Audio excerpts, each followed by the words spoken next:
Hello বন্ধুরা, welcome back to my channel Sahis teaching. তো বন্ধুরা, আশা করি তোমরা সবাই ভালো আছো এবং সুস্থ আছো। আজ আমি তোমাদের সামনে ক্লাস 6-এর কোষে দেখি 1.3-এর অঙ্ক নিয়ে ডিসকাস করব। তোমরা যদি আগের ভিডিওগুলো না দেখে থাকো তাহলে তোমরা ডিসক্রিপশনে লিঙ্ক দেওয়া থাকবে, সেখান থেকে তোমরা চেক আউট করতে পারো। তো আজ আমি তোমাদের সামনে কোষে দেখে 1.3-এর 2-এর দাগের যে অঙ্কগুলো রয়েছে সেগুলো নিয়ে ডিসকাস করব। তো 1-এর দাগের অঙ্কটাতে বলছে যে অর্ধেক রুটি বলতে মোট রুটির কত অংশ।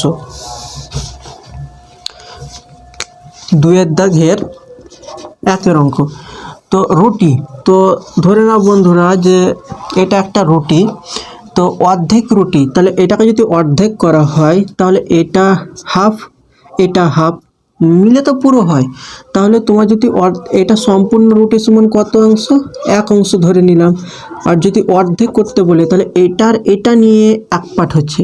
এবার তুমি যদি এর দিকটা যদি আমাদের ধরতে হয় তাহলে এটা 1 পার্ট, এটা 1 পার্ট, টোটাল 2 পার্ট। তাহলে 2 ভাগের মধ্যে 1 ভাগ, এইটুকুনির আমাদের কথা বলেছে। তাহলে কত হলো? হাফ অংশ। তাহলে মনে করি সম্পূর্ণ রুটি সমান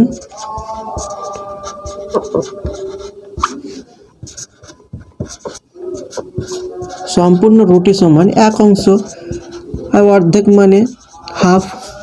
আর অর্ধেক রুটি সমান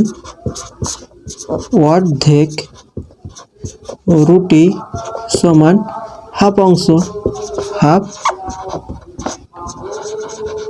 অংশ। ঠিক আছে, খুবই ইজি ছিল অঙ্কটা। তো 1-এর দাগের অঙ্কটা আমাদের কমপ্লিট হলো, মানে এর দাগের অঙ্কটা আমাদের কমপ্লিট হলো। এবার আমরা বি-এর দাগের অঙ্কটাতে করব। তো বি-এর দাগের অঙ্কটাতে কি বলছে? বলছে আমার কাছে একটি বড় চকলেট আছে। ইমাজিন করো যে তোমার কাছে একটা চকলেট আছে, তুমি সেই চকলেটটাকে 8 টুকরো করলে। ঠিক আছে, ধরে নাও যে আমার কাছে একটা চকলেট ছিল এরকম, ঠিক আছে, সেটা আমি 8 টুকরো করলাম। 4, 5, 6, 7, 8 এরকম করে আমি চকলেটটির 8 টুকরো করলাম। এবার কি বলছে? 3 টুকরো বোনকে দিলাম। মানে এইখানে যে 3 টুকরো রয়েছে 1, 2, 3, তো এই 3 টুকরো আমি বোনকে দিলাম। তাহলে 8 টুকরো ছিল টোটাল ছিল আমাদের 8 টুকরো। তাহলে 8 টুকরোর মধ্যে 3 টুকরো আমরা দিলাম বোনকে, 2 টুকরো ভাইকে দিলাম, 1, 2। তাহলে এই 2 টুকরো আমরা কাকে দিয়েছি? ভাইকে। কত টুকরো ছিল টোটাল ছিল 8 টুকরো। 8 টুকরোর মধ্যে 2 টুকরো আমরা ভাইকে দিয়েছি। তাহলে বাকি কত টুকরো আমি নিজে খেলাম? ঠিক আছে, সেটা তুমি কি করে বের করবে বাকি টুকরো? তো তুমি যদি এভাবে ভাবো যে 8 টুকরো ছিল, তার মধ্যে 3 টুকরো তো বোনকে দিলাম, 2 টুকরো ভাইকে দিলাম, মানে টোটাল 5 টুকরো ভাই ও বোনকে দিলাম। তাহলে পড়ে থাকলো কত টুকরো? 3 টুকরো, কারণ তোমার কাছে টোটাল ছিল 8। তাহলে 3 টুকরো কতর মধ্যে? 8 টুকরোর মধ্যে। কে খেয়েছে? তুমি নিজে। তাহলে আমি খেলাম। ব্যাস, হয়ে গেল অঙ্ক। তো এই রকমভাবে অঙ্কটা করতে হবে। ঠিক আছে, তো এবার আমি তোমাদেরকে এটা লিখিত আকারে দেখিয়ে দিচ্ছি।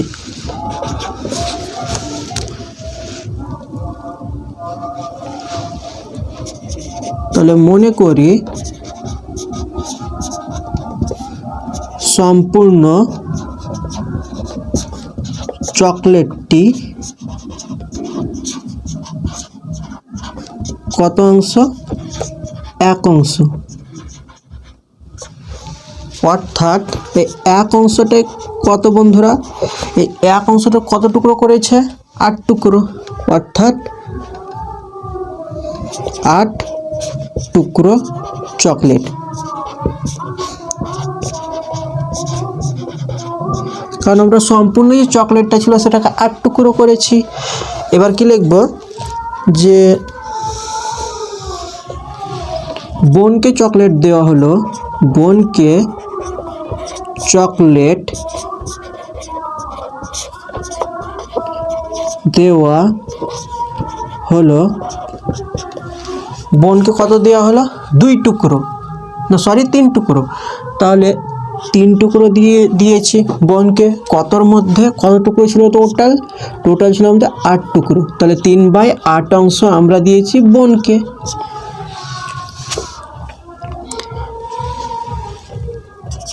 ভাইকে চকলেট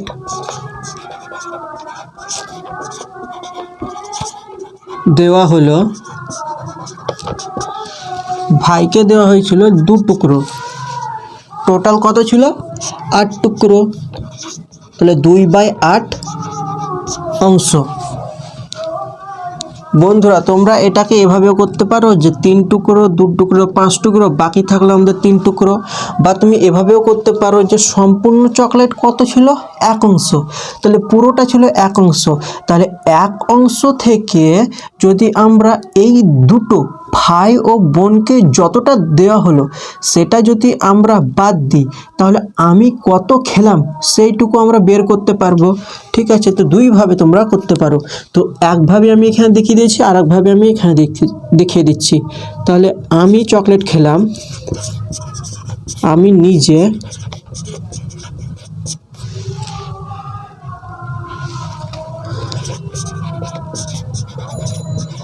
চকলেট খেলাম, সম্পূর্ণ ছিল 1 অংশ। আর 3/8 খেয়েছে ভাই, না বোন, 3/8 খেয়েছে বোন, আর 2/8 অংশ খেয়েছে ভাই।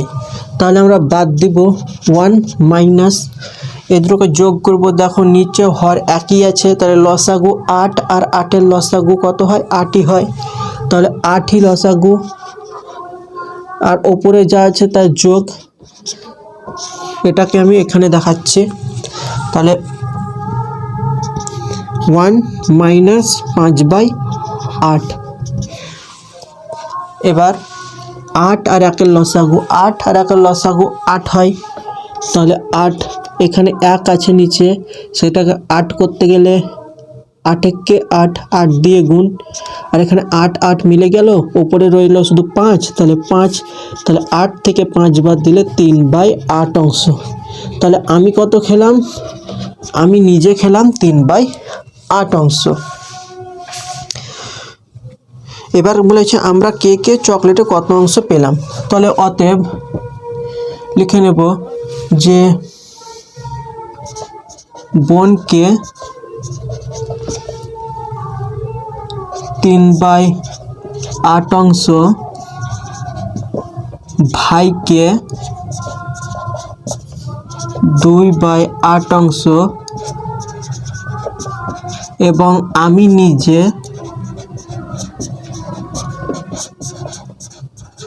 3/8 অংশ চকলেট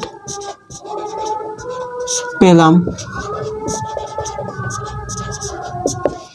ঠিক আছে, তাহলে আমাদের এই অঙ্কটা কমপ্লিট। আশা করছি 2-এর অঙ্কটাও তোমরা খুব সুন্দরভাবে বুঝতে পেরেছো। এবার আমরা সি এর দাগের অঙ্কটাতে চলে যাব। বন্ধুরা তো পি এর দাগের অঙ্কটা করার পর এবার সি এর দাগের অঙ্কটাতে বলছে 1 থেকে 10 পর্যন্ত পূর্ণ সংখ্যাগুলি ও মৌলিক সংখ্যাগুলি লিখি ও এদের মধ্যে মোট পূর্ণ সংখ্যার কত অংশ মৌলিক সংখ্যা আছে খুঁজি। তো 1 থেকে 10 পর্যন্ত পূর্ণ সংখ্যার মৌলিক সংখ্যা আমাদেরকে খুঁজতে বলেছে। তো পূর্ণ সংখ্যা কি আর মৌলিক সংখ্যা কি? তো মৌলিক সংখ্যা আমি তোমাদের সামনে আগেও ডিসকাস করেছি। আর পূর্ণ সংখ্যা হচ্ছে যে শূন্য সহ সমস্ত ধনাত্মক ও ঋণাত্মক সংখ্যাগুলোকে পূর্ণ সংখ্যা বলে। মানে তুমি 0 থেকে শুরু করে একবারে যত পজিটিভ নেগেটিভ নাম্বার আছে সেগুলোকে তুমি পূর্ণ সংখ্যা বলতে পারো। ভগ্নাংশে কাউন্ট করলে চলবে না। ভগ্নাংশ বিশিষ্ট যে সংখ্যাগুলো রয়েছে 3/5, 4/5, 10/3, এই যে ভগ্নাংশ জাতীয় সেগুলো কিন্তু তুমি পূর্ণ সংখ্যাতে কাউন্ট করতে পারো না।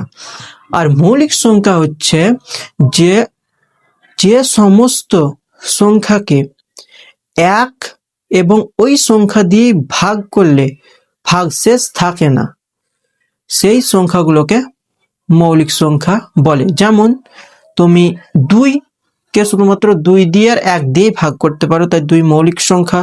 3 কে তুমি 3 দিয়ে 1 দিয়ে ভাগ করতে পারো, সেটা হচ্ছে 3 মৌলিক সংখ্যা, সেই জন্য। 4 কে তুমি 4 দিয়েও পাচ্ছ আর 1 দিয়েও পাচ্ছ, তার সঙ্গে 2 দিয়েও কিন্তু 4 কে ভাগ যাচ্ছে, সেজন্য আমরা 4 কে মৌলিক সংখ্যা হিসাবে কাউন্ট করি না, যৌগিক সংখ্যা। 5 হচ্ছে মৌলিক সংখ্যা, কারণ 5 কে 5 দিয়ে আর 1 দিয়ে ভাগ করা যায়। তাহলে বোঝা গেল পূর্ণ সংখ্যা কি এবং মৌলিক সংখ্যা কি। এবার আমি তোমাদের সামনে অঙ্কটা করব, এবার তোমাদের ক্লিয়ার হয়ে যাবে। বলছে 1 থেকে 10 পর্যন্ত পূর্ণ সংখ্যাগুলি ও মৌলিক সংখ্যাগুলি লিখি। তাহলে 1 থেকে 10 পর্যন্ত পূর্ণ সংখ্যাগুলি হলো, সবগুলোই পূর্ণ সংখ্যা। 1, 2, 3, 4, 5, 6, 7, 8, 9, 10 সবগুলোই কিন্তু পূর্ণ সংখ্যা। আর মৌলিক সংখ্যা কোনগুলো? 1 থেকে 10 পর্যন্ত মৌলিক সংখ্যাগুলি হলো, 1 থেকে 10 পর্যন্ত মৌলিক সংখ্যাগুলি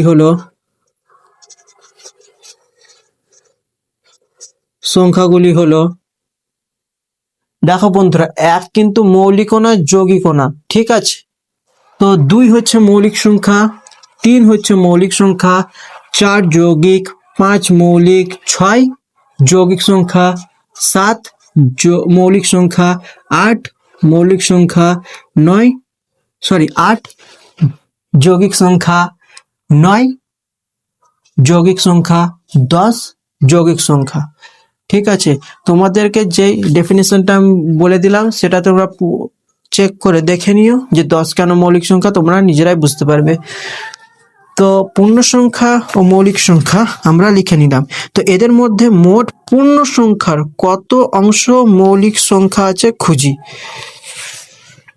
তাহলে দেখো পূর্ণ সংখ্যা কটা আছে, 1, 2, 3, 4, 5, 6, 7, 8, 9, 10। তাহলে 10টি পূর্ণ সংখ্যার মধ্যে কতগুলি মৌলিক সংখ্যা? 1, 2, 3, 4। তাহলে পূর্ণ সংখ্যার মধ্যে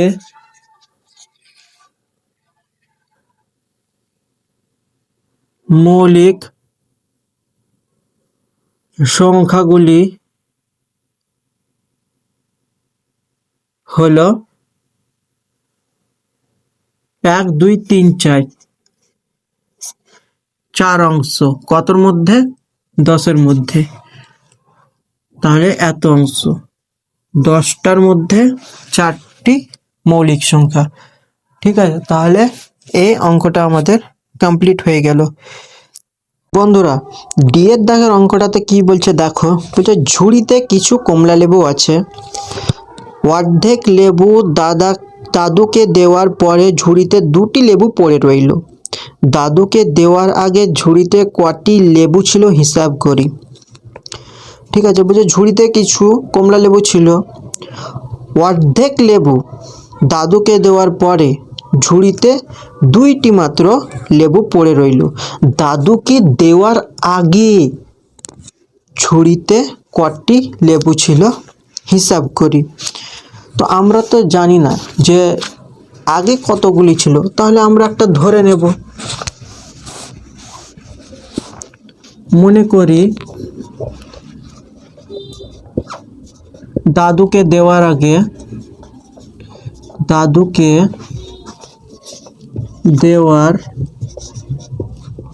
আগে ঝুড়িতে কমলা লেবু ছিল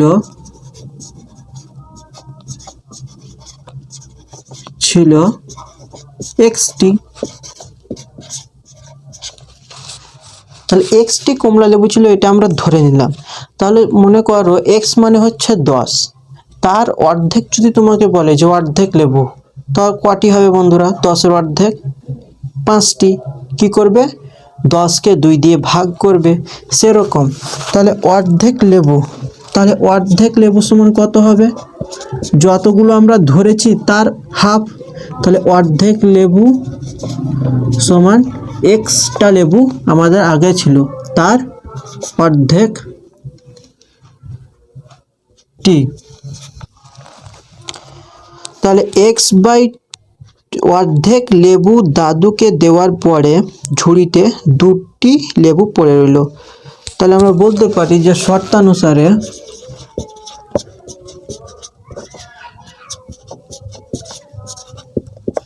যে অর্ধেক লেবু সমান হচ্ছে 2টি।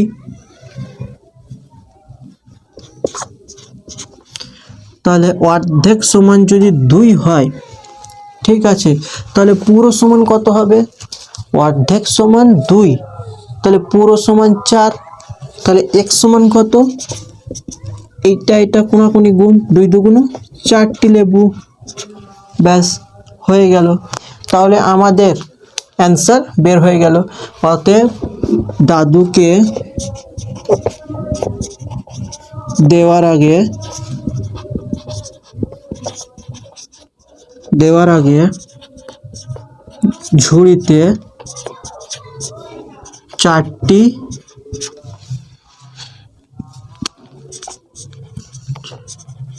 লেবু ছিল। বুঝতে পারলে? তো ডি এর দাগের অঙ্কটা করা হয়ে গেল। এবার আমরা ই এরটাতে চলে যাব।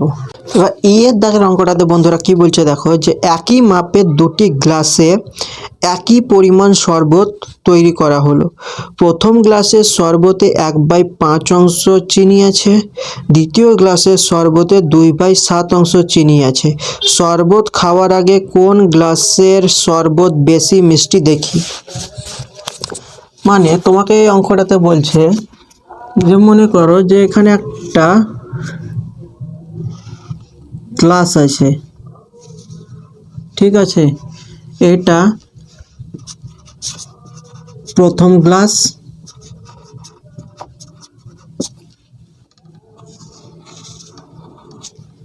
এটা হচ্ছে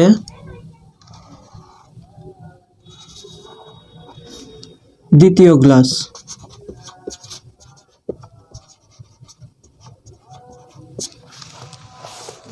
প্রথম গ্লাসের 1/5 অংশ চিনি আছে, মানে এটাতে 1 অংশ, 2 অংশ, 3 অংশ, 4 অংশ, আর এখানে 5 অংশ, ঠিক আছে, 1 2 3 4, আর এটা হচ্ছে 5। এবার এই 5 অংশের মধ্যে 1 অংশতে চিনি আছে, আর এখানে 7 অংশের মধ্যে 2 অংশ, 1 2 3 4 5 6 7, ঠিক আছে, 1 2 3 4 5, আর 2 অংশতে কি আছে? এবার 2 অংশতে চিনি আছে। তাহলে কোনটাতে বেশি মিষ্টি আছে সেটা তোমাকে বের করতে বলেছে। এখানে আছে 1/5 2/7। তাহলে নিচের যতক্ষণ না পর্যন্ত হর একই হচ্ছে, তাহলে আমাদের জন্য বিচার করা একটু মুশকিল যে কোনটাতে বেশি মিষ্টি আছে।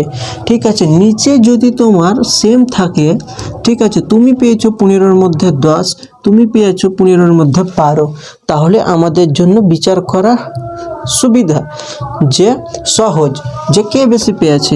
কিন্তু কেউ পেয়েছে 10-এর মধ্যে 2, কেউ পেয়েছে 5-এর মধ্যে 2, তাহলে কিন্তু সেটা একটু কঠিন হয়ে যাবে। তো আমরা দুটো হরকে সমান করে বিচার করব যে কে বেশি মিষ্টি। তাহলে এর অঙ্কটাতে বলছে প্রথম গ্লাসে শরবতে চিনি আছে, প্রথম গ্লাসের শরবতে চিনি আছে কত অংশ? 1/5 অংশ। আর দ্বিতীয় গ্লাসের শরবতে চিনি আছে 2/7 অংশ। তাহলে বন্ধুরা আমি বললাম যে 5 আর 7 এই দুটো আমাদেরকে হর সমান করতে হবে। তো হর সমান করার জন্য দেখো যে লসাগু করে দেখে নেবে যে কত, 5 একে 5, 7 7 একে 7, 5 7 35, মানে তোমাকে দুটোকেই 35 নিয়ে আসতে হবে। তো বন্ধুরা 5কে আমরা কত দিয়ে গুণ করব নিচে যে আমাদের 35 হবে? 5 7 35। তাহলে নিচে যদি আমরা 7 দিয়ে গুণ করতে হয় তো ওপরেও আমরা 7 দিয়ে গুণ করব। তাহলে কত হবে? 7/35। এটাকেও যদি আমাদেরকে হরকে 35 করতে হয় তাহলে কত দিয়ে গুণ করব? 5 দিয়ে গুণ করব। তাহলে আমাদের 35 হবে। তাহলে 10/35। এবার তুমি দেখো খুব সহজে বিচার করতে পারবে যে কোন গ্লাসের শরবত বেশি মিষ্টি। 7/35, 35 ভাগের মধ্যে 7 ভাগ, 35 ভাগের মধ্যে 10 ভাগ। তাহলে 35 ভাগের মধ্যে যদি 35 অংশের মধ্যে 10 অংশ যদি আমাদের চিনি থাকে তাহলে বেশি মিষ্টি হবে। তাহলে অতএব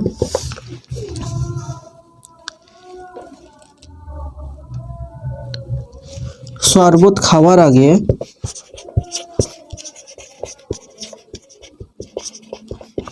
আগে দ্বিতীয় গ্লাসের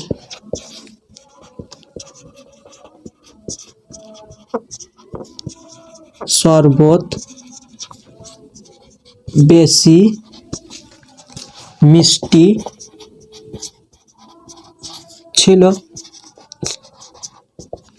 আশা করছি এই অঙ্কটা তোমাদেরকে বোঝাতে পেরেছি যে হর যদি আলাদা থাকে আর দুটোর মধ্যে তুলনা করে বলতে চাই যে কোনটা বেশি কোনটা কম, তাহলে সবচাইতে বেস্ট উপায় হচ্ছে তুমি হরগুলোকে সেম করে নাও, তাহলে তোমার জন্য। তো বন্ধুরা এফের দাগের অঙ্কটাতে বলছে যে স্কুলের গেটে 5/7 অংশ রং করা হয়ে গেছে, কত অংশ রং করতে এখনো বাকি আছে হিসাব করি। মনে করো এটা স্কুলের গেট, ঠিক আছে, 1 2 3 4 5 6 7। তাহলে এটা একটা স্কুলের গেট। এবার এখানে বলছে যে আমাদের 5/7 অংশ রং করা হয়ে গেছে, মানে 7 অংশের মধ্যে 7 ভাগের মধ্যে গেটটার 7 ভাগের মধ্যে 5 ভাগ বা 7 অংশের মধ্যে 5 অংশ রং করা হয়ে গেছে। তাহলে বাকি কত আছে? তো বাকি কত আছে? 1 2, তাহলে 2 অংশ। টোটাল কত অংশের মধ্যে? 7 অংশের মধ্যে 2/7 অংশ বাকি আছে। এরকম করে করলেও তুমি করতে পারো, বা তুমি যদি গেটটাকে সম্পূর্ণ ধরে নাও যে সম্পূর্ণ গেট সমান 1 অংশ, কি করে দেখো 7/7, 7 ভাগের মধ্যে 7 ভাগই যখন রং করা হবে তখনই তো এটা 1 হবে, তবেই তো আমরা লিখতে পারবো 1 অংশ। ঠিক আছে, তো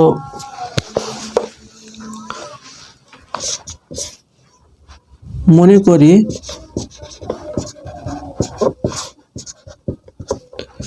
সম্পূর্ণ গেট সমান 1 অংশ।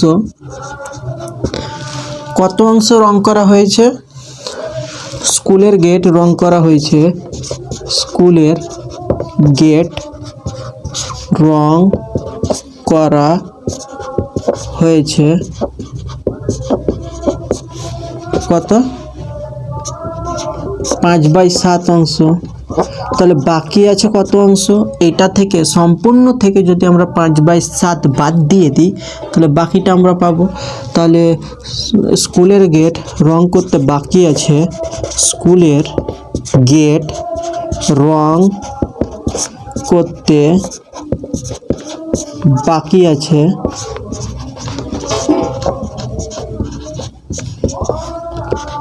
টোটাল 1 অংশ থেকে 5/7 বাদ, 7 একে 7, নিচে লসাগু 7, এখানে 1 আছে, নিচেও 1 আছে, তাহলে 1কে 7 করতে গেলে 7 দিয়ে গুণ, 7 একে 7, 7 7 মিলে গেল, পড়ে রইল 5, তাহলে 5, তাহলে 7 থেকে 5 বাদ দিলে 2/7 অংশ। ব্যাস, এটা হয়ে গেল আমাদের অ্যান্সার। দেখো অঙ্কটাতে বন্ধুরা কি বলছে সেটা এবার দেখো। আমার কাছে 20 টাকা আছে, আমি 5 টাকা খরচ করলাম, আমি আমার টাকার কত অংশ খরচ করলাম ও কত অংশ এখনো আমার কাছে আছে হিসাব করি। তা 20 টাকা আছে, 5 টাকা খরচ করেছি, কত টাকা খরচ করলাম, কত টাকা আছে, এইটুকু আমাদেরকে বের করতে বলা হয়েছে। তো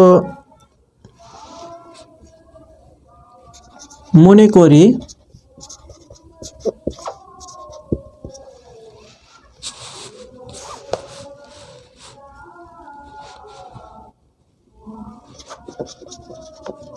আমার কাছে মোট টাকা আছে সমান 1 অংশ। এই 1 অংশটা কত? মোট কত টাকা আছে আমার কাছে? 20 টাকা, অর্থাৎ 20 টাকা আছে।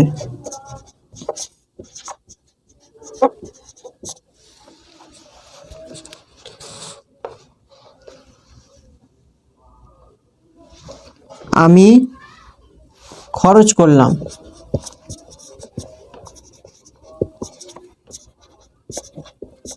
করলাম 5 টাকা, অর্থাৎ 5 টাকা মানে কত অংশ? আমি খরচ করেছি 5 টাকা, কত অংশের মধ্যে? 5 টাকা খরচ করেছি 20 টাকার মধ্যে, তাহলে 5 4 20, তাহলে 1/4 অংশ, 4 ভাগের মধ্যে 1 ভাগ আমি খরচ করেছি।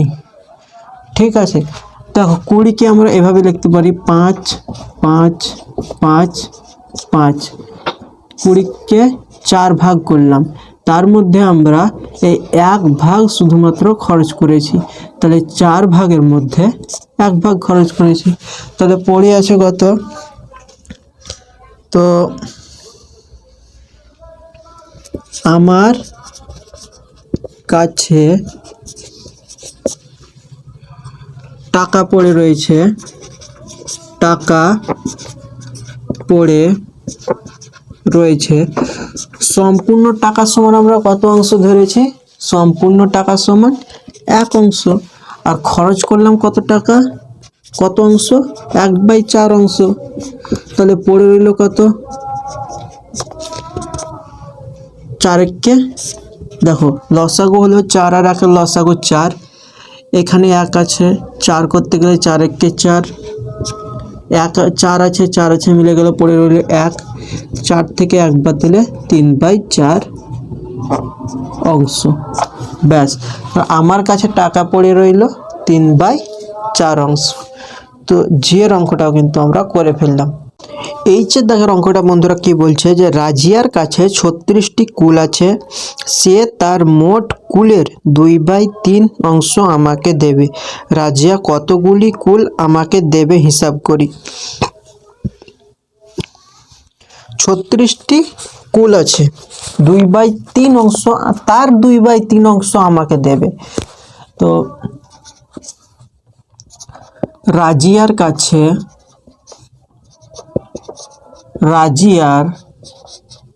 কাছে মোট কুল আছে 36টি।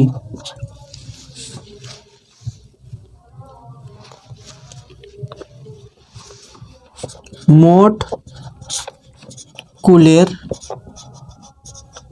2/3 অংশ, 3 অংশ আমাকে দেবে সমান মোট কুল কত? 36টি, তার 2/3 অংশ আমাকে দেবে। 36টি কুল, তার 2/3 অংশ, মানে 36টি কুলকে 3 ভাগ করে কত ভাগ করে পাবে প্রত্যেকে? 12, তার 2 ভাগ, মানে 3, 12, 36, 12 দুগুণ 24। তো 24টি কুল রাজিয়া আমাকে দেবে। তাহলে অতএব রাজিয়া আমাকে 24টি কুল দেবে। তাহলে 2 এর দাগের অঙ্কটাও কিন্তু আমাদের কমপ্লিট হয়ে গেল।